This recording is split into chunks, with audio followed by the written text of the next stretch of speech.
The title of The Parisian Woman, the new stage play from House of Cards creator Beau Willimon, is a red herring. The play is actually set in Washington, D.C., within and around the sprawling living rooms and ornate balustrades of lawyers, elected officials, and Kstreet lobbyists.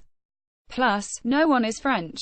Instead, the Parisian Woman refers to Chloe, played by Uma Thurman in her Broadway debut, an American, self-professed francophile with a tattoo of a baguette on her hip.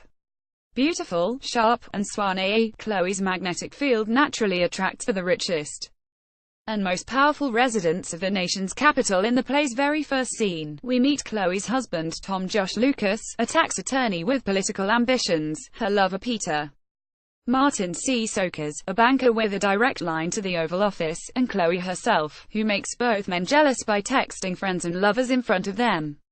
Set in contemporary DC and directed by Pam MacKinnon, who directed the 2013 revival of Who's Afraid of Virginia Woolf, Donald Trump is president, terms like fake news and snowflakes are used, and Tom is gunning for a lifetime appointment to the Fourth Circuit Court of Appeals, a job for which he's spectacularly unqualified. But, as the characters point out several times, things like readiness and experience don't particularly matter anymore. Tom's maneuvers set in motion a plot that, in the tradition of most political dramas and especially the one Willimon made for Netflix, consists of profoundly cynical people, reliably surprising twists, and the requisite tug-of-war between good conscience and ambition. The play's at its best when characters trade wisecracks about Beltway politics and make shrewd observations about what motivates its power-hungry practitioners. It's at its worst when it reaches higher, or emotional beats that feel clunky and strained, especially when transmitted through characters whose interpersonal relationships are half-baked and flimsily developed. Uma Thurman, Josh Lucas, and Marton Csokas in The Parisian Woman photograph Matthew Murphy. The play's pulse is, unsurprisingly, Thurman's Chloe, who's on stage for all 90 minutes and becomes a more complex heroine with each scene.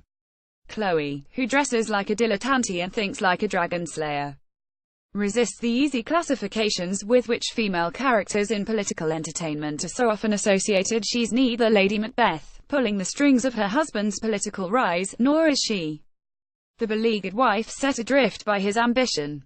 What she offers instead is warmth, wit and empathy, a figural representation of the questions many Americans are asking themselves today. How do you maintain your soul in a political hellscape?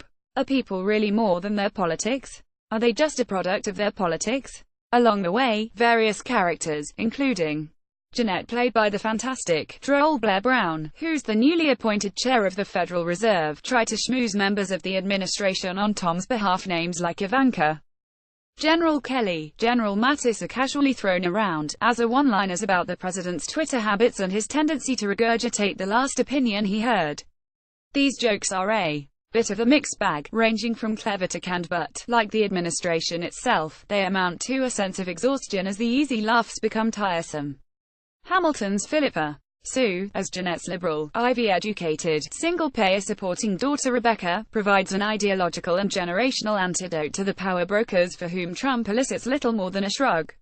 When the plot and the writing becomes tedious, a surprising twist in the final third of the play, revealed in an amusing scene between Chloe and Jeanette, complicates Rebecca's electoral ambitions and thankfully keeps the show from sleepwalking to its finale. An uber-modern update to Henry Beck's 1885 play Le Parisien, The Parisian Woman was originally written in 2013 after the 2016 election.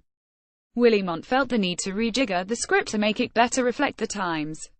He made what he's called substantial revisions.